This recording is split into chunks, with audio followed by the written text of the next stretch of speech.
The fluorescent lights in the waiting area buzzed with a persistent hum that made Amara Osman's headache worse. She sat on a plastic chair that was bolted to the floor, her worn canvas shoes barely touching the ground as she tried to keep her legs from shaking. Around her, other students sat with their parents, their expensive instrument cases resting against chairs that probably cost more than everything Amara owned. The Westfield Academy of Music was nothing like the cramped apartment she shared with her aunt and 3 cousins.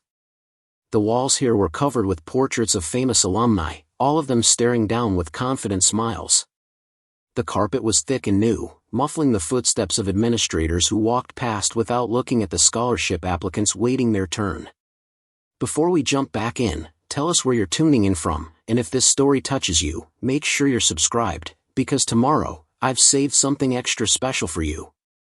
Amara pressed her hands together to stop them from trembling. She had been waiting for 2 hours now, watching as one student after another disappeared through the heavy oak doors that led to the auditorium. Some came out smiling. Others came out in tears.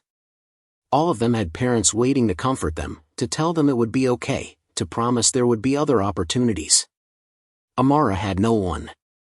Her Aunt Fatima had wanted to come, but she could not miss work at the textile factory.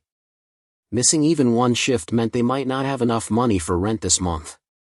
So Amara sat alone, clutching a plastic folder that contained her application papers and the single page of sheet music she had managed to print at the public library. The girl sitting 2 chairs away kept glancing at Amara with poorly concealed curiosity. She wore a navy blue dress with a white collar, and her hair was pulled back in a neat braid secured with a velvet ribbon. Her violin case, propped against her chair, had stickers from summer music camps in places Amara had only read about in books. Finally, the girl leaned over and spoke. "Is this your first time auditioning for Westfield?" Her voice was friendly but held an edge of superiority that made Amara's stomach tighten. "Yes," Amara replied quietly. Her English was good, but she still heard the accent that marked her as different, as foreign, as someone who did not belong in a place like this. "What instrument do you play?" the girl asked, looking around for an instrument case that was not there. "Piano," Amara said. The girl's eyebrows rose slightly. "Oh. Did your accompanist already take your music inside?" Amara felt heat rise to her cheeks. "I do not have an accompanist. I will play solo." The girl looked confused, then understanding dawned on her face. "Oh, you mean you're playing a solo piano piece? That makes sense. My teacher says piano students have it easier because they don't need to worry about accompaniment." She said this with the casual confidence of someone who had never had to worry about anything. Before Amara could respond, a door opened and a woman with a clipboard stepped out. She wore glasses on a chain around her neck and had the tired expression of someone who had been listening to nervous teenagers play music all day. "Amara Osman," she called, butchering the pronunciation of both names. Amara stood up so quickly that she nearly dropped her folder. Her legs felt weak as she walked toward the woman, aware that every other student in the waiting area was watching her. The girl in the navy dress whispered something to the boy next to her, and they both laughed quietly. Amara kept her eyes forward and followed the woman through the oak doors. The auditorium was smaller than Amara had imagined, but still intimidating. Rows of empty seats stretched back into shadows, and at the front, illuminated by stage lights, sat a beautiful grand piano. Its black surface gleamed like still water, and even from the doorway, Amara could see the care that had been taken to maintain it. Behind a long table in the front row sat 4 people. The woman with the clipboard led Amara down the center aisle and gestured for her to approach the table. Amara's shoes made soft squeaking sounds on the polished floor, and she wished desperately that she had better ones, newer ones, ones that did not announce her poverty with every step. "Good afternoon," said the man in the center of the panel. He was in his 60s, with silver hair and a suit that probably cost more than 3 months of Aunt Fatima's salary. His nameplate read Dean Richard Thornton. "Good afternoon," Amara replied, her voice barely audible. "Speak up, please," Dean Thornton said, not unkindly. "We need to be able to hear you." Amara cleared her throat and repeated herself, louder this time. The dean looked down at the papers in front of him, and his expression shifted slightly. It was subtle, but Amara had learned to read these micro-expressions over the past 3 years. It was the look people got when they saw where she was from, when they understood that she was not like the other applicants. "Miss Osman," the dean began, then paused. "Am I pronouncing that correctly?" "It is close enough," Amara said, though it was not. The dean nodded and continued. "I see from your application that you arrived in this country 3 years ago as a refugee from Sudan. Is that correct?" "Yes, sir." "And you're currently attending Lincoln High School?" "Yes, sir." One of the other panel members, a woman with short gray hair, leaned forward. "Lincoln High doesn't have a music program, does it?" "No, ma'am," Amara confirmed. "It was cut from the budget 5 years ago." The panel members exchanged glances. Dean Thornton frowned slightly as he read through Amara's application. "So you've had no formal music instruction since arriving in this country?" "That is correct," Amara said. The third panel member, a younger man with trendy glasses, spoke up. "Then how exactly have you been preparing for this audition?" "Our scholarship program is extremely competitive. Most of our applicants have been studying at conservatory level for years." Amara felt her face grow hot again. "I practice whenever I can. There is a piano at the community center that I use on Tuesday and Thursday evenings, and sometimes on Saturdays if no one else has reserved it." "Twice a week," the young man said, not bothering to hide his skepticism. "You're telling us you've been preparing for one of the most prestigious music scholarship auditions in the state by practicing twice a week on a community center piano?" "Sometimes 3 times, Amara said quietly, "if I can find a way to get there on weekends." The fourth panel member, an older woman wearing multiple strands of pearls, had not spoken yet. She was studying Amara with an expression that was hard to read. When she finally spoke, her voice was sharp. "Miss Osman, I'm going to be frank with you. Westfield Academy is one of the finest music institutions in the country. Our full scholarship covers tuition, room and board, private lessons, and instrument access for 4 years. That represents an investment of over $200,000. We have applicants today who have been groomed for this opportunity their entire lives. They've studied with master teachers. They've performed at Carnegie Hall. They've won international competitions. What makes you think you deserve this scholarship?" The question hung in the air like smoke. Amara felt something twist inside her chest, something that was part anger and part shame and part desperate determination. She thought about the journey that had brought her to this moment, about everything she had lost and everything she had survived. She thought about the girl in the navy dress laughing in the waiting room, about the squeaking shoes and the mispronounced name and the assumption that she did not belong here. When Amara spoke, her voice was steadier than she expected. "I do not know if I deserve it, ma'am. That is for you to decide.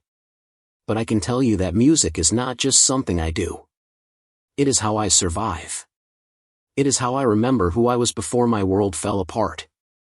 It is how I imagine who I might become." The woman with the pearls leaned back in her chair, her expression unchanged. Dean Thornton cleared his throat. "Well, Miss Osman, we appreciate your candor. Why don't you go ahead and show us what you've prepared?" Amara walked to the piano, her folder clutched tightly in her hands. Up close, the instrument was even more beautiful than she had thought. The keys were perfectly white and black, not yellowed with age like the community center piano. The bench was padded and adjusted to exactly the right height. Amara sat down and placed her folder on the music stand, though she did not really need it. She had memorized every note, every dynamic marking, every subtle phrasing choice. She was going to play Chopin's Nocturne in C-sharp minor, a piece she had first heard on a scratchy recording at the refugee camp in Kenya. Back then, she had not known who Chopin was or what a nocturne meant. She only knew that the music sounded like how she felt, like beauty and sadness woven together so tightly that they became the same thing. Amara placed her fingers on the keys and took a deep breath. Before she could begin, Dean Thornton's voice cut through the silence. "Just a moment, Miss Osman." She looked up, her hands frozen above the keys. Preparing and narrating this story took us a lot of time, so if you are enjoying it, subscribe to our channel, it means a lot to us. Now back to the story. I want to make sure I understand your situation correctly, the dean said.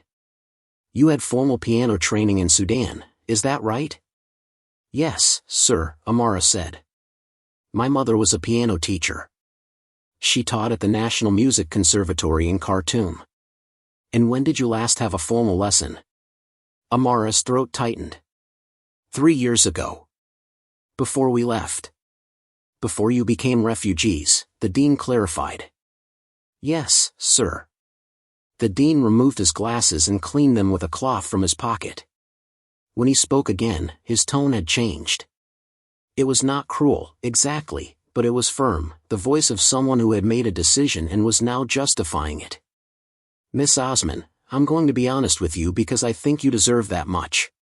This scholarship is designed for students who demonstrate not only talent but also the discipline and training necessary to succeed at the highest levels of musical performance. The students we typically accept have maintained rigorous practice schedules, worked with renowned teachers, and competed successfully against the best young musicians in the world. He paused, putting his glasses back on. Now, I have no doubt that you've experienced tremendous hardship. Your story is certainly compelling from a human interest perspective. But this is a music program, not a social welfare program. We have limited resources and many deserving applicants. I think we need to seriously consider whether it's fair to you or to our institution to pretend that someone with your level of recent training can compete at this level. Amara felt as though she had been slapped. The other panel members were silent, but she could see agreement in their faces. They had already decided. Before she had played a single note, they had decided she was not good enough, not serious enough, not worth their precious resources. May I still play? Amara asked. Her voice came out smaller than she wanted, but she refused to let it break. Dean Thornton sighed. Of course. You've come all this way. We'll give you your full audition time. But I want you to understand that we're being honest with you about your chances so that you can set realistic expectations. He settled back in his chair with the air of someone preparing to endure something tedious but necessary. The woman with the pearls was already writing something on her evaluation form. The young man with trendy glasses was checking his phone under the table. Amara looked down at the piano keys. She could walk away right now. She could pick up her folder and leave with whatever dignity she had left. No one would blame her. The dean had given her an out, had made it clear that this was a waste of everyone's time. But then she thought about her mother, about the way she had looked the last time Amara had seen her. They had been at the Refugee Processing Center in Khartoum, and her mother had grabbed both of Amara's hands and said, "Remember who you are. No matter what happens, no matter where you go, you carry everything we are inside you." Music is not just sound. It is memory. It is identity. It is proof that we existed and that we mattered. That was 4 days before the bombing that killed her mother and her father and her 2 younger brothers. That was 4 days before Amara's entire world collapsed into rubble and dust and screams that still echoed in her nightmares. Amara placed her hands on the keys again. She did not look at the panel. She did not think about their expectations or their judgments or their pity disguised as honesty. She thought instead about the first time her mother had taught her this piece, about the way the music room in their house had smelled like jasmine from the garden outside, about her father reading his newspaper in the corner while her brothers played with toy cars on the floor. She thought about the 9 months in the refugee camp, about the rats and the heat and the constant fear. She thought about the upright piano in the camp's community building, how most of the keys stuck or made no sound at all, but how she had practiced anyway, her fingers finding patterns in the brokenness. She thought about arriving in this country with nothing but a suitcase of clothes that did not fit the climate and a head full of memories that felt more real than her present. She thought about Aunt Fatima, who worked 16-hour days at the factory and still found time to walk Amara to the community center every Tuesday and Thursday, waiting outside in the cold rather than leaving her niece alone in this strange new world. She thought about the community center piano, perpetually out of tune, with a broken damper pedal and 3 keys that had lost their ivory covering. She thought about teaching herself to adjust, to compensate, to make beauty out of imperfection because that was the only option available. And then Amara began to play. The first notes of the nocturne drifted into the auditorium, soft and tentative, like someone remembering a half-forgotten dream. Chopin had written this piece in a minor key, filling it with melancholy and longing, but there was also something else in the music, something defiant. It was a nocturne, a night song, but nights always ended. Dawn always came. Amara's hands moved across the keys with a fluidity that came from somewhere beyond technique. She was not thinking about hand position or pedaling or dynamics anymore. She was simply remembering. Remembering the sound of her mother's voice as she explained how Chopin had been in exile too, a Polish composer living in Paris, writing music that ached with homesickness for a homeland he could never return to. Remembering the way her father had cried the first time he heard Amara play this piece all the way through, how he had hugged her afterward and said nothing because words were inadequate. The music swelled and retreated like waves, each phrase a question without an answer. Amara's fingers found the complex passages that had taken her months to master, the ornamental runs that required both precision and feeling, the delicate balance between the melody in the right hand and the supporting harmonies in the left. In the auditorium, something had shifted. Dean Thornton had stopped looking at his papers. The woman with the pearls had set down her pen. The young man had put away his phone. All four panel members were leaning forward now, their expressions transformed from polite endurance to something closer to shock. Because what they were hearing was not the playing of an amateur who practiced twice a week on a broken piano. What they were hearing was artistry. What they were hearing was a young woman who understood this music not as a series of notes to be executed correctly but as a language she spoke fluently, a language of loss and hope and resilience. Amara had reached the middle section of the nocturne now, where Chopin's melody became more urgent, more insistent. Her whole body was engaged with the music, swaying slightly with the phrases, her face reflecting every emotional shift in the composition. She was not in the auditorium anymore. She was in the music room of her childhood home, with the jasmine scent and the afternoon light streaming through windows that no longer existed. She was in the refugee camp, finding solace in broken keys and borrowed time. She was everywhere and nowhere, existing only in the space between the notes. The final section of the nocturne returned to the opening theme, but transformed now, more resigned and yet somehow more peaceful. Amara played these closing passages with exquisite tenderness, her fingers barely seeming to touch the keys, producing sounds so soft and intimate that the panel members unconsciously held their breath to hear better. And then, after one final gentle chord that hung in the air like a question, the music ended. Amara lifted her hands from the keys and sat perfectly still, her eyes closed, taking a moment to return to herself, to remember where she was and why she was there. The silence in the auditorium was absolute. It stretched for 5 seconds, then 10, then 15. Finally, Amara opened her eyes and turned to face the panel. All four of them were staring at her with expressions she could not quite read. Dean Thornton's mouth was slightly open. The woman with the pearls had tears running down her cheeks. The young man was gripping the edge of the table as though he needed something solid to hold on to. The woman with short gray hair was the first to speak, and her voice was unsteady. "Where did you learn to play like that?" Amara was not sure how to answer. "My mother taught me," she said finally. "In Sudan." Before the war," the woman clarified gently. "Yes." Dean Thornton cleared his throat several times before he could speak. "Miss Osman, I need to apologize to you. What I said earlier, about your chances, about the level of training required, I was completely wrong. That was one of the most moving performances I have heard in my 30 years on this panel." The young man nodded vigorously. "I've heard students play that piece 1,000 times.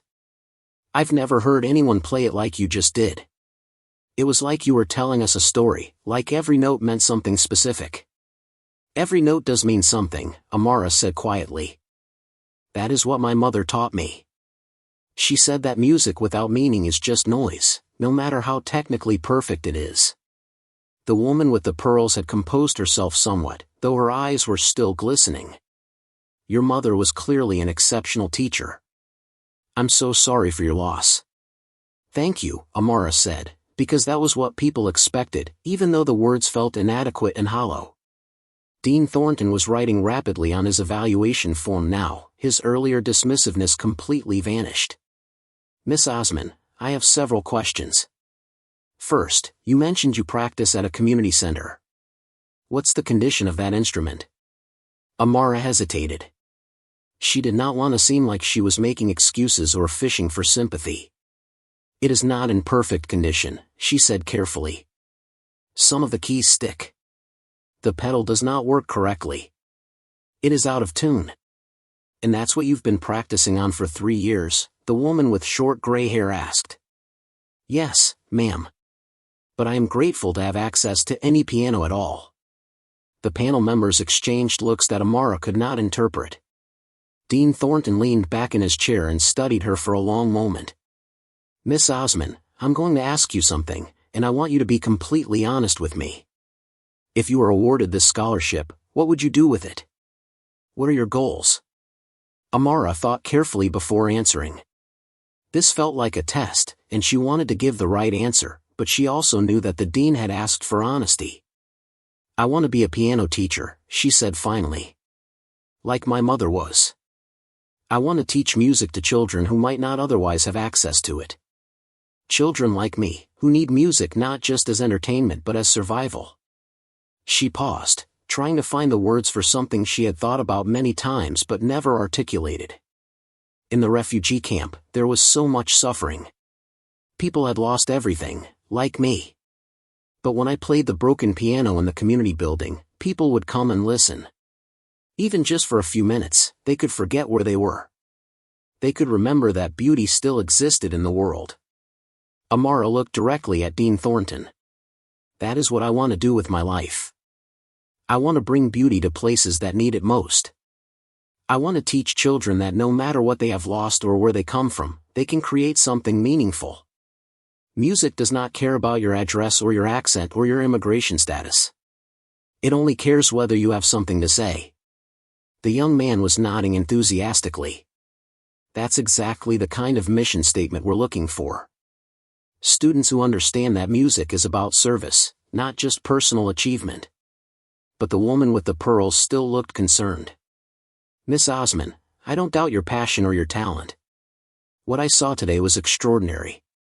But I have to be practical. Westfield Academy's program is intensely rigorous. You would be competing with and learning alongside students who have had every advantage. Students who have been practicing 4 to 6 hours a day for years. Students whose families can afford private lessons with world-class teachers. Are you prepared for how difficult that would be? Amara met the woman's gaze steadily. Ma'am, I have survived a war. I have lived in a refugee camp. I have learned a new language and a new culture while grieving everyone I lost. I practice on a broken piano twice a week and I still played well enough to make you cry. I think I can handle difficult. For the first time, the woman with the pearl smiled. It was a small smile, but genuine. Yes, she said. I think perhaps you can. Dean Thornton stood up, and the other panel members followed his lead. Miss Osman, we have 16 more auditions to complete today. We'll be making our final decisions by the end of the week, and all applicants will be notified by mail. I want to thank you for sharing your gift with us today. Amara stood and gathered her folder. She knew this was the polite dismissal that all auditioners received, the careful neutrality that gave nothing away. She had no idea whether she had done enough, whether her performance had truly changed their minds or whether they were simply being kind. As she walked back up the aisle toward the oak doors, she heard the woman with short gray hair say something in a low voice to Dean Thornton. Amara could not make out the words, but she heard the dean's response clearly. I know. I've never seen anything like it either. The waiting area had emptied out considerably. Only a few students remained, the ones scheduled for the final audition slots of the day. The girl in the navy dress was gone, probably already celebrating with her parents at some expensive restaurant. Amara walked through the lobby and out into the cold afternoon air. She had taken the bus to get here, 2 different routes that had required her to leave school early and would make her late to her evening shift at the grocery store where she worked stocking shelves. But she did not mind. For one afternoon, she had been a musician again, not just a refugee or a student or a part-time employee. She had been someone who could make something beautiful. Amara waited at the bus stop, replaying the audition in her mind. She thought about the dean's face when she had finished playing, about the tears on the woman's cheeks, about the young man's comment that she had been telling a story. She thought about what she had said, about music being survival and beauty and memory all woven together. It was true. Every word had been true. The bus arrived and Amara climbed aboard, swiping the student pass that Aunt Fatima had saved for months to purchase. She sat in the back and watched the city pass by the window, expensive neighborhoods giving way to less expensive ones, giving way finally to the neighborhood where she lived, where broken streetlights made the evening dangerous and where the grocery store where she worked was covered in graffiti and security bars. When Amara arrived home, the apartment was empty. Aunt Fatima was still at work, and Amara's cousins were at their after-school program. Amara had 30 minutes before she needed to leave for her shift at the store. She sat on the couch that doubled as her bed and allowed herself to feel the full weight of the afternoon. The dean's dismissiveness before she had played. The assumption that she could not possibly be good enough. The challenge to prove that she deserved the scholarship. And then the playing itself, the way the music had carried her away from that auditorium and into her memories, into the person she used to be before everything fell apart. Amara did not know if she would get the scholarship. The competition was fierce, and there was only one full scholarship available. But she knew that she had done something important today. She had reminded those people, those privileged people who had never known hardship, that talent and dedication were not the exclusive property of the wealthy. She had shown them that someone could lose everything and still create beauty. She had proved, at least for one afternoon, that she mattered. That night at the grocery store, Amara stocked shelves with mechanical efficiency, her mind still half in the auditorium, her fingers unconsciously moving through the passages of the nocturne. Her supervisor, Mr. Chen, noticed her distraction. "Everything okay, Amara?" he asked. "Yes, sir," she replied. "I had an important audition today. For a music scholarship." Mr. Chen's face brightened. He was a kind man, always patient with Amara's English mistakes and flexible about her school schedule. "How did it go?" Amara thought about how to answer. "I do not know if I will get it," she said finally. "But I played well. I made them listen." Mr. Chen nodded approvingly. "That's all you can do. Make them listen. Make them see you." Yes, Amara thought as she returned to her work. That was exactly what she had done. She had made them see her, not as a refugee or a charity case or someone to be pitied, but as a musician, as an artist, as someone who had something valuable to offer the world. The week that followed was the longest of Amara's life. She went to school, where she was taking advanced placement classes despite having learned English only 3 years ago. She worked her shifts at the grocery store. She went to the community center on Tuesday and Thursday to practice, working on new pieces even though she did not know if she would ever need them. And every day, she checked the mail with a mixture of hope and dread. Aunt Fatima could see the strain it was putting on her niece. "You cannot control what they decide," she said one evening as they prepared dinner together in the tiny kitchen. "All you can control is how you respond." "I know," Amara said. "But I want it so much, Aunt Fatima. Not just for me. For my mother. She gave up everything so I could have opportunities. She died so I could escape. I want to make her sacrifice mean something." Aunt Fatima pulled Amara into a hug. "Her sacrifice already means something. You are alive. You are safe. You are kind and strong and talented. That is enough. The scholarship would be wonderful, yes, but it does not define your worth or your mother's sacrifice." Amara knew her aunt was right, but the knowing did not make the waiting easier. On Friday afternoon, Amara came home from school to find Aunt Fatima standing in the doorway of their apartment. She was holding a large envelope, and she was crying. It came, Aunt Fatima said. It is thick. I think thick is good. Amara's hands shook as she took the envelope. Her name was written on the front in formal calligraphy. The return address was Westfield Academy of Music. She carried the envelope inside and sat on the couch, suddenly afraid to open it. What if she was wrong about how the audition had gone? What if the dean's apology and the woman's tears had been just politeness, just pity? What if thick envelopes were used for rejections too? Open it, Aunt Fatima urged gently. Whatever it says, we will face it together. Amara tore open the envelope. Inside was a folder containing several documents. The first page was a letter on official Westfield Academy letterhead. Amara's vision blurred as she tried to read it, and she had to blink several times before the words came into focus. Dear Miss Osman, it is my great pleasure to inform you that you have been selected as this year's recipient of the Westfield Academy Full Merit Scholarship. Amara stopped reading and looked up at her aunt. I got it, she whispered. I got the scholarship. Aunt Fatima screamed with joy and grabbed Amara, hugging her so tightly that Amara could barely breathe. They were both crying now, tears of relief and happiness and grief all mixed together. Because they both knew who was missing from this moment, who should have been here to celebrate but never would be. After they had both calmed down enough to speak, Amara continued reading the letter.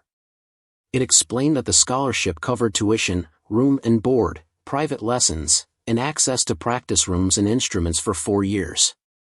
It represented over $200,000 in value. The letter was signed by Dean Richard Thornton. But there was more. Attached to the acceptance letter was a personal note, handwritten on cream-colored stationery. Amara read it aloud to her aunt. Dear Amara, I have been evaluating scholarship auditions for 3 decades, and I have never been more wrong about a candidate than I was about you. What you demonstrated in your audition was not just technical proficiency but true artistry, the kind that cannot be taught but must be lived. Your performance reminded me why I devoted my life to music education in the first place. You reminded me that music is not about privilege or access or training. It is about having something to say and the courage to say it. I look forward to working with you over the next 4 years and watching you develop into the teacher you aspire to be.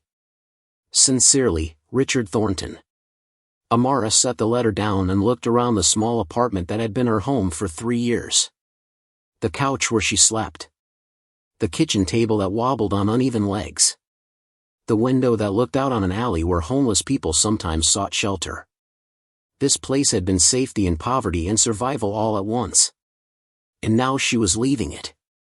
That evening, Aunt Fatima insisted on celebrating. They could not afford to go to a restaurant, but she made Amara's favorite meal, full medams, the traditional Sudanese fava bean dish that tasted like home. While they ate, Amara told her aunt everything about the audition. About the waiting room and the girl with the violin and the panel's initial skepticism. About the dean's speech about realistic expectations and limited resources. About the moment when she had decided to play anyway, to refuse to be diminished. You are just like your mother, Aunt Fatima said with pride. She never let anyone make her small either. She knew her worth, and she taught you to know yours. They talked late into the night about what the next 4 years would bring. Amara would live on campus at Westfield Academy, in a dormitory with other music students. She would have access to practice rooms equipped with perfect pianos any time she wanted. She would study with renowned teachers who had performed in concert halls around the world. It was a future that seemed almost unimaginable. But even as Amara felt excitement building inside her, she also felt fear. Fear that she would not be good enough, that her 3 years of practicing on a broken piano twice a week had left her too far behind. Fear that the other students would look at her the way the girl in the navy dress had looked at her, as someone who did not belong. Fear that she would let down her mother's memory, that she would waste this incredible opportunity that had been purchased with so much blood and suffering. Aunt Fatima seemed to sense her niece's anxiety. You will face challenges, she said. Some students will judge you because of where you come from. Some teachers will have low expectations because of your background. But you will prove them wrong, just like you proved the dean wrong. You will work harder than everyone else because that is what you have always done.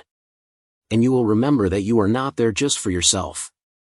You are there for all of us. For your mother and father. For your brothers. For every refugee child who has been told they are not good enough. The next few months passed in a blur of preparation. Amara finished her junior year at Lincoln High School with perfect grades. She continued working at the grocery store to save money for things the scholarship did not cover, like textbooks and personal expenses. And she practiced at the community center with renewed dedication, determined to arrive at Westfield Academy as prepared as possible. In August, Aunt Fatima drove Amara to campus in her old Honda that made concerning noises whenever it went above 40 miles per hour. The Westfield Academy campus was even more beautiful than Amara remembered. Tree-lined pathways connected historic brick buildings. Students carried instrument cases as they walked between classes. Through open windows came the sounds of scales being practiced, melodies being perfected, the constant soundtrack of people pursuing excellence. Amara's dormitory was a 3-story building called Harrison Hall. Her room was on the second floor, a double that she would share with another scholarship student named Maya. When Amara entered the room for the first time, Maya was already there, unpacking boxes with her parents. Maya was African American, with close-cropped natural hair and warm brown eyes that crinkled when she smiled. "You must be Amara," she said, crossing the room to shake hands. "I'm Maya Rodriguez. I play cello." Maya's parents were friendly and welcoming, asking Amara about her background and her musical interests. They treated her like a peer to their daughter, not as some curiosity to be examined. When Aunt Fatima arrived with Amara's small suitcase and 2 boxes of belongings, Maya's mother immediately helped them carry everything upstairs. The contrast between Amara's belongings and Maya's was stark. Maya had brought comfortable bedding, posters for the walls, a small refrigerator, and boxes of snacks. Amara had clothes, school supplies, and the few personal items she had carried from Sudan, a photograph of her family, her mother's music theory textbook, and a small carved elephant that her father had given her for her 10th birthday. But if Maya's family noticed the disparity, they were kind enough not to mention it. After Aunt Fatima left, promising to visit every weekend that her work schedule allowed, Amara sat on her bare mattress and felt the full weight of her new reality. She was here. She had actually made it. She was a student at one of the finest music institutions in the country. That evening, there was an orientation reception for new students in the main hall. Amara put on her nicest outfit, a simple dress that Aunt Fatima had bought for her at a thrift store, and walked across campus toward the main hall. Other students were heading in the same direction, most of them accompanied by their parents. Amara walked alone, trying not to feel self-conscious about it. The main hall was impressive, with high ceilings and chandeliers that cast warm light over the crowd of students and families mingling below. Tables along the sides held refreshments, fancy cheeses and crackers and small pastries that Amara had never seen before. She took a plate and tried to look like she knew what she was doing, selecting items that seemed safe and familiar. A voice behind her made her turn. "The brie is excellent, though I prefer it with the fig jam rather than plain." Amara looked up to see a tall boy with perfect hair and a confident smile. He wore a blazer that probably cost more than Aunt Fatima made in a month. "I am sorry, I do not know what brie is," Amara admitted. The boy's smile faltered slightly. "The cheese. The soft white one. I'm Harrison Caldwell, by the way. Piano performance major. 4th-generation Westfield student." He said this last part with unmistakable pride. "I am Amara Osman. Also piano. 1st-generation everything." Harrison laughed, though Amara had not meant it as a joke. "Where did you study before coming here?" "Juilliard Pre-College? Curtis?" "Lincoln High School," Amara said. "In the city. They do not have a music program." Harrison's expression shifted to confusion, then something that might have been pity. "Oh. So you're one of the diversity admits. That's great. The academy really needs more representation." Before Amara could respond, Harrison spotted someone else across the room. Excuse me, I need to say hello to my former teacher. Good luck with everything. He walked away, leaving Amara standing alone with her plate of unfamiliar food. Maya appeared at her elbow a moment later. Don't let Harrison get to you. His family has donated millions to this school, so he thinks he owns the place. But his playing is technically perfect and emotionally empty. All precision, no soul. Amara smiled gratefully. Thank you for saying that. I'm just telling the truth, Maya said. Come on, let me introduce you to some people who aren't insufferable. Maya led Amara around the room, introducing her to other scholarship students. There was David, a violinist from rural Kentucky whose accent was so thick Amara sometimes struggled to understand him. There was Lynn, a flutist whose parents had immigrated from China and who worked 3 jobs to support their daughter's musical education. There was Jamal, a trumpeter from inner-city Chicago who had learned to play in a community program funded by a nonprofit. These students understood what it meant to fight for opportunities. They understood what it meant to practice on borrowed instruments in borrowed time. They understood that talent alone was not enough, that you also needed luck and determination and the refusal to accept other people's limitations. Dean Thornton took the podium to welcome the new students. His speech was polished and inspiring, full of references to the Academy's illustrious history and commitment to excellence. But when his eyes swept the room and landed on Amara, he paused and smiled slightly, a private acknowledgement of what had passed between them at the audition. You will be challenged here, the dean said. Some of you will struggle. Some of you will question whether you belong. But I want you to remember that you were selected not just because of your talent, but because of your potential.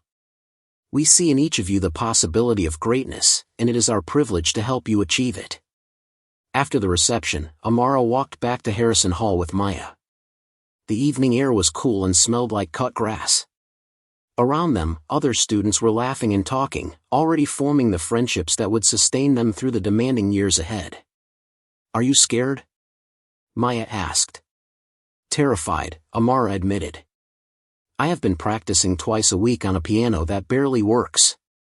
Everyone else has had private lessons and competitions and summer programs. How am I supposed to keep up? Maya was quiet for a moment. You know what my cello teacher told me when I got accepted here? She said that students who have had every advantage often don't know how to work for something. They've been told they're talented their whole lives, so they think talent is enough. But students like us, we know that talent is just the starting point. We know how to struggle and fail and get back up. That's what will make us survive here. Amara hoped Maya was right. Back in their room, Maya played music on her laptop while they unpacked, a mix of classical pieces and contemporary songs. Amara hung up her few clothes in the small closet and arranged her textbooks on the desk. The photograph of her family went on the nightstand where she could see it first thing every morning and last thing every night. Tell me about them, Maya said gently, noticing Amara looking at the photo. Amara picked up the picture. It showed her family at a park in Khartoum, taken 6 months before everything fell apart. Her mother wore a yellow dress and was laughing at something her father had said. Her brothers were making silly faces at the camera. Amara stood between her parents, smiling widely, unaware that this moment of perfect happiness would soon be nothing but a memory. My mother was a piano teacher, Amara said. She studied at the conservatory in London and then came back to Sudan to teach. She said music was her way of making the world better, one student at a time. She sounds amazing, Maya said. She was. She could hear me practice from anywhere in the house and know exactly which measure I had made a mistake in. She had perfect pitch and perfect patience. She never got angry when I struggled. She would just say, again, but this time listen to what the composer is telling you. Amara's voice caught, and Maya reached over to squeeze her hand. My father was an engineer. He designed bridges. He used to say that music and engineering were the same, both about understanding structure and finding beauty in precision. My brothers were 7 and 5. They thought my practicing was boring, but they would sit in the music room and draw pictures while I played. Maya listened without interrupting, understanding that sometimes people just needed to speak their grief aloud. We were supposed to leave together, Amara continued. My mother had arranged for us to go to Kenya, to a refugee processing center there. But there was a bombing. The house next to ours was destroyed, and ours collapsed from the impact. I was at school. When I came home, there was nothing left but rubble. Amara stopped, unable to continue.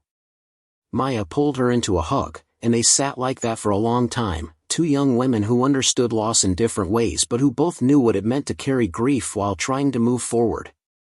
Classes began the following Monday.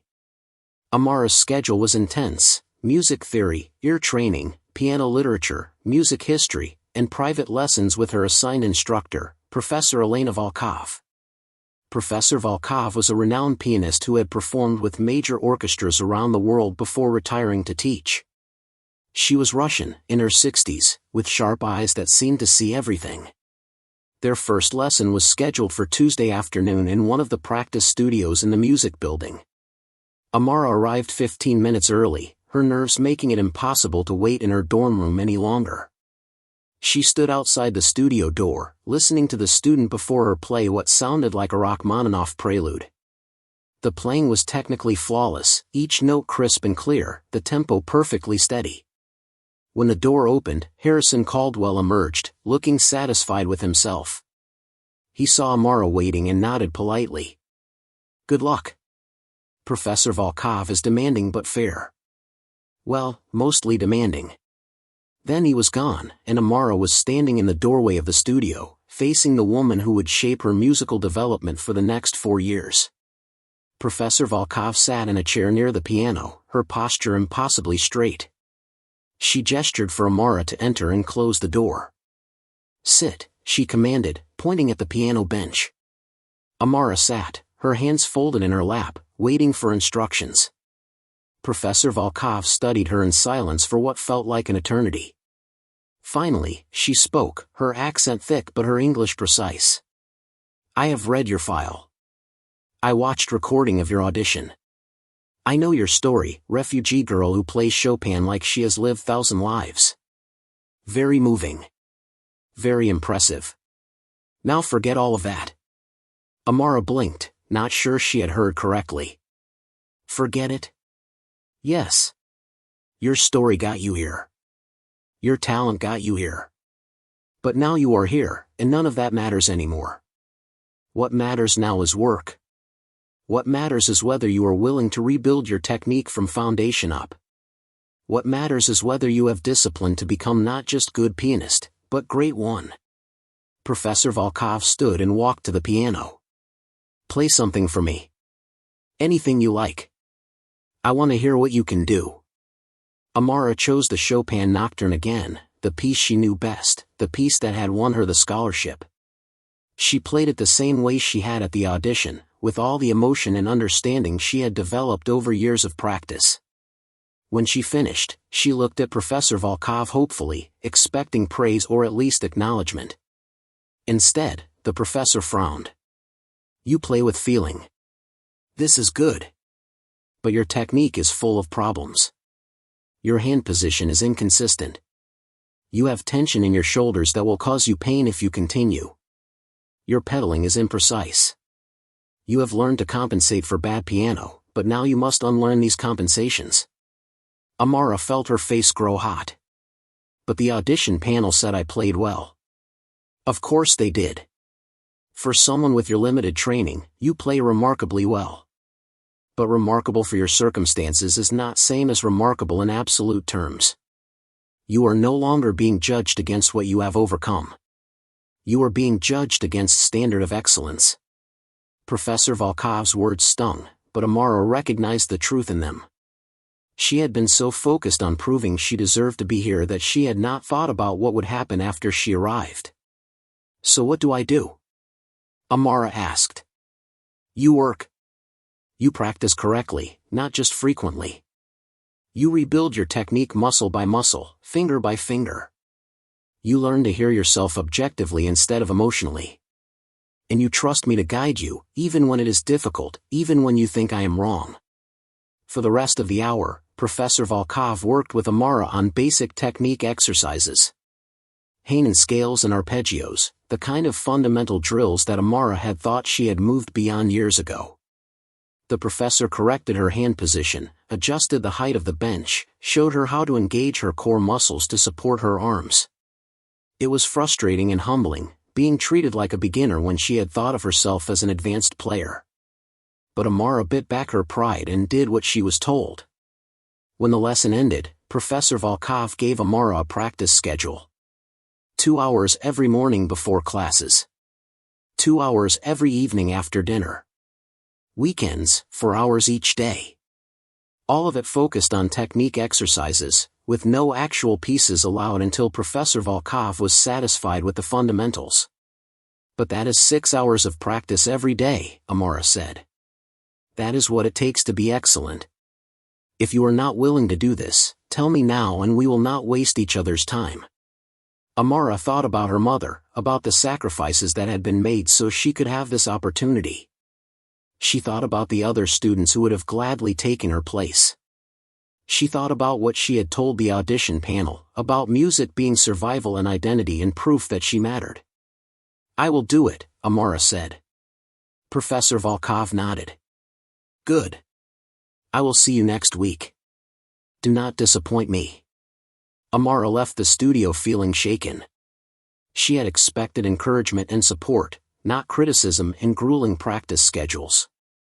But as she walked across campus back to her dorm, she realized that Professor Volkov had given her something more valuable than praise. She had given her honesty, and a roadmap to improvement. The next few weeks were the hardest of Amara's life. She woke at 5 in the morning to get to the practice rooms before they filled up. She worked through Hanen exercises until her fingers ached and her shoulders burned. She attended classes where professors assumed students had background knowledge she did not possess. She studied late into the night, trying to catch up on music theory and history while also keeping up with her technique practice. The other scholarship students became her lifeline. Maya checked on her every evening, making sure she ate dinner and did not push herself too hard. David shared his notes from music history class when Amara struggled with the rapid pace of the lectures. Lynn showed her how to use the library's extensive music score collection. Jamal reminded her to take breaks, to remember that she was human and not a machine. But there were also moments of deep discouragement. In music theory class, Professor Chen asked students to identify a chord progression by ear. Harrison raised his hand immediately and answered correctly. Amara had not even been able to separate the individual chords, let alone identify them. In piano literature class, students discussed the historical context of Beethoven's sonatas, referencing composers and movements that Amara had never heard of. During group practice sessions, Amara heard other students preparing for recitals and competitions, playing pieces that were technically far beyond her current level. She felt herself falling behind despite her hours of practice. One evening in late September, Amara sat in a practice room at 9 at night, tears streaming down her face as she worked through the same Hanen exercise she had been practicing for weeks. Her fingers would not cooperate. The evenness and precision that Professor Volkov demanded seemed impossible to achieve. Through the thin walls, she could hear Harrison in the next room playing a Liszt etude with casual brilliance, as though technical impossibility was something that happened to other people. There was a soft knock on the door. Amara wiped her eyes quickly and called out, "Come in." Professor Volkov entered, which was surprising because it was late and Amara had not expected to see her until their next lesson. The professor closed the door and sat in the chair near the piano. "I was working in my office and heard you practicing. I heard you crying." Amara felt ashamed to have been caught in a moment of weakness. "I am sorry. I am trying to do what you asked, but it is so hard. I practice all the time and I still cannot do it correctly." Professor Volkov was quiet for a moment. When she spoke, her voice was gentler than Amara had ever heard it. "Do you know why I am so hard on you? Why I push you more than I push Harrison or the other students who came here with perfect technique already?" Amara shook her head. "Because they have had every advantage and will likely achieve only moderate success. But you have had nothing, and you could achieve greatness. That is worth fighting for." That is worth suffering for. The professor leaned forward. I was like you once. I grew up in Soviet Union during a very difficult time. My family was poor. I had no piano at home. I practiced on painted keyboard on kitchen table until I was 12 years old. Just wooden board with keys painted on it. No sound, just muscle memory. Amara stared at her teacher in shock. She had assumed Professor Volkov had always been privileged, always been perfect. When I finally got real piano lessons, my technique was disaster. Full of bad habits from teaching myself. My first teacher wanted to give up on me. But I worked and worked until my fingers bled. Literally bled. And eventually, I became good enough to leave Soviet Union, to perform internationally, to teach at schools like this one. Professor Volkov smiled slightly. So when I see you struggling, I do not see failure. I see beginning of something remarkable. You are exactly where you should be. The struggle is part of process. But what if I cannot do it? Amara whispered. What if I am not good enough? Then you will know you gave everything you had. But I do not think that will happen. I think you will surprise yourself and everyone else. I think you will prove that talent and determination can overcome any obstacle. Professor Volkov stood to leave. Go back to your dorm. Get some sleep. Tomorrow you will practice again, and you will be slightly better than you were today. That is all we can ask for. Slightly better, every single day. After the professor left, Amara sat in the practice room for a long time, thinking about painted keyboards and bleeding fingers and the long road from poverty to excellence. She thought about her mother, who had fought to provide opportunities for her daughter. She thought about Professor Volkov, who saw potential in her that Amara herself sometimes doubted. Finally, she packed up her things and walked back to Harrison Hall. Maya was still awake, studying at her desk. How was practice? She asked. Hard, Amara said. But maybe that is okay.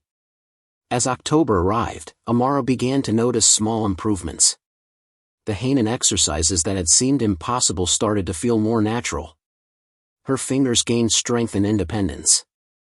Her hand position became more consistent. In music theory class, she started to understand the chord progressions and could sometimes identify them correctly. In ear training, her ability to distinguish intervals improved each week. Professor Volkov noticed the progress too. In their weekly lessons, she began to smile occasionally, to offer small words of encouragement along with the corrections. By the end of October, Professor Volkov finally allowed Amara to start learning a real piece again, a Mozart sonata that would help reinforce her improved technique while also being musical and beautiful. Amara threw herself into the Mozart with renewed energy. After months of pure technical work, she had forgotten how much joy there was in actually making music. The notes came to life under her fingers, and she could feel herself connecting with the composer's intentions in a way she never had before. Halloween weekend, the Academy held a casual student recital in one of the smaller performance halls. It was not a formal evaluation, just an opportunity for students to share what they had been working on in a low-pressure environment. Maya encouraged Amara to sign up. You should perform your Mozart movement. Let people hear you play something other than exercises. Amara was nervous about performing in front of other students, especially students like Harrison who had been playing perfectly their entire lives. But she remembered what Professor Volkov had said about being slightly better every day. Performing was part of being a musician, and she needed to practice that skill too. On the night of the recital, about 30 students gathered in the small hall. The atmosphere was relaxed and supportive. Students performed everything from Baroque pieces to contemporary works, some playing brilliantly and others making mistakes and laughing about them. When Amara's turn came, she walked to the piano feeling both nervous and excited. She announced her piece, the first movement of Mozart's sonata in C major, and sat down to play. The Mozart flowed out of her with a clarity and precision she had not been able to achieve before Professor Volkov's intensive technique training. Her hands moved across the keys with newfound confidence. The ornaments were crisp and clean. The phrasing was musical and expressive. She could feel the difference in her playing, the way proper technique freed her to focus on the music rather than fighting with her hands. When she finished, the applause was enthusiastic and genuine. Maya whistled loudly. David called out, "That was beautiful." Even some of the students Amara did not know well came up afterward to compliment her playing. But the most meaningful response came from someone sitting in the back of the hall. As Amara left the stage, she saw Professor Volkov standing near the door. The professor must have slipped in during the recital without Amara noticing. Professor Volkov caught her eye and gave a single nod of approval, then left without saying anything. That nod meant more to Amara than any amount of applause. As fall semester progressed, Amara found her rhythm. She still practiced 6 hours a day, but it no longer felt like torture. She began to understand what Professor Volkov meant about rebuilding from the foundation. Every technical skill she mastered opened up new musical possibilities. The pieces that had seemed impossibly difficult at the beginning of the semester now felt within reach. She made friends beyond the small circle of scholarship students.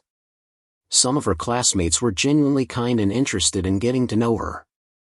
They asked about Sudan, about her journey to America, about her musical background. Some even came to practice with her sometimes, trading insights and encouragement. But there were still students like Harrison who treated her with condescending politeness, as though her presence at the academy was a charitable gesture rather than recognition of earned merit. In early November, Professor Volkov assigned Amara a new piece, Beethoven's Pathetic Sonata, one of the most famous and demanding works in the piano repertoire. "You are ready for this," the professor said. "Your technique is strong enough now. This piece will teach you about drama and contrast." Beethoven was master of both. Amara was thrilled and terrified. The Pathetic was a piece she had dreamed of playing for years but had never thought she was good enough to attempt. Now she had 2 months to learn it before winter break, and Professor Volkov expected her to perform it at the semester jury, where faculty members would evaluate her progress. The Pathetic became Amara's obsession. She practiced the opening movement until she could feel the drama in her bones, the contrast between the grave introduction and the passionate allegro that followed. She worked on the famous second movement, trying to capture the singing quality that made the melody so heartbreaking. The third movement's technical challenges pushed her to the edge of her abilities, but she refused to give up. As December approached, the Academy announced the Winter Showcase, a formal concert where selected students would perform for the public, including Academy donors and supporters. The showcase was highly competitive, and being selected was considered a significant honor. Professor Volkov suggested that Amara audition. "You should submit the Pathetic. You are playing it well enough to represent the Academy." Amara was doubtful.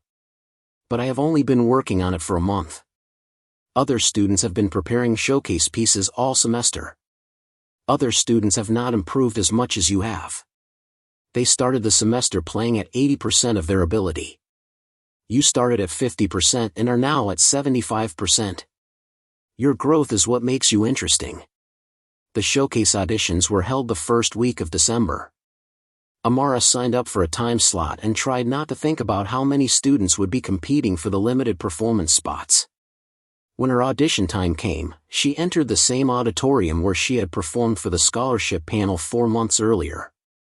This time, the panel consisted of 5 faculty members, including Professor Volkov and Dean Thornton.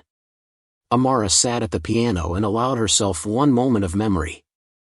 She thought about the scared, uncertain girl who had sat here in August, desperate to prove she deserved a chance. She thought about how much had changed since then, how much she had learned, how much stronger she had become. Then she began to play. The Pathetic Sonata poured out of her with all the drama and passion Beethoven had written into it. The opening movement's grave introduction was somber and searching. The allegro section burned with intensity. The famous second movement sang with a beauty that made even her own eyes prick with tears. The final movement raced to its conclusion with technical precision and emotional fire. When Amara finished, she looked up at the panel. Dean Thornton was smiling broadly. The other faculty members were conferring quietly among themselves. Professor Volkov's face was unreadable, which Amara had learned could mean either approval or criticism. The next day, the showcase roster was posted on the music building bulletin board. Students crowded around, searching for their names. Amara pushed through the crowd and scanned the list. There, third from the top, was her name, Amara Osman, piano. Beethoven Sonata No. 8 in C minor, Op. 13, Pathetic. She had done it.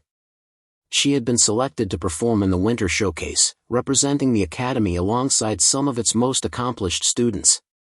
Maya found her staring at the list and pulled her into a crushing hug. "I knew you would make it. I knew it." David and Lynn and Jamal appeared moments later, all of them celebrating together. Even students Amara did not know well congratulated her. The scholarship students had become a source of pride for the entire academy, proof that talent existed everywhere if you were willing to look for it. But not everyone was happy about Amara's selection. That evening, as Amara practiced in one of the studios, she overheard voices in the hallway. She recognized Harrison's accent immediately. "It's just tokenism," he was saying to someone.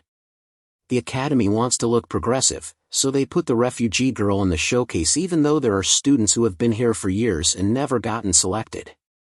It's not about merit anymore. It's about diversity optics." Another voice, female and equally privileged, agreed. "I heard she's only been seriously practicing for a few months. Meanwhile, we've been preparing our entire lives. It's not fair." Amara sat frozen at the piano, their words cutting deeper than they probably intended. She wanted to march into the hallway and confront them, to defend herself and her accomplishments. But what would she say? That she had worked just as hard as them? They would never believe it. That she deserved to be here? They had already decided she did not. Instead, Amara turned back to the piano and played the Pathetic again. She played it with all the frustration and anger and determination she felt. She played it to prove to herself that she belonged here, even if others would never see it. The Winter Showcase was scheduled for December 15th, 3 days before students left for winter break. The performance would take place in the Academy's main concert hall, a beautiful space with perfect acoustics and seating for 500 people. In the days leading up to the showcase, Amara practiced obsessively. Professor Volkov worked with her on every detail, refining phrasing, adjusting dynamics, ensuring that every note had purpose and intention.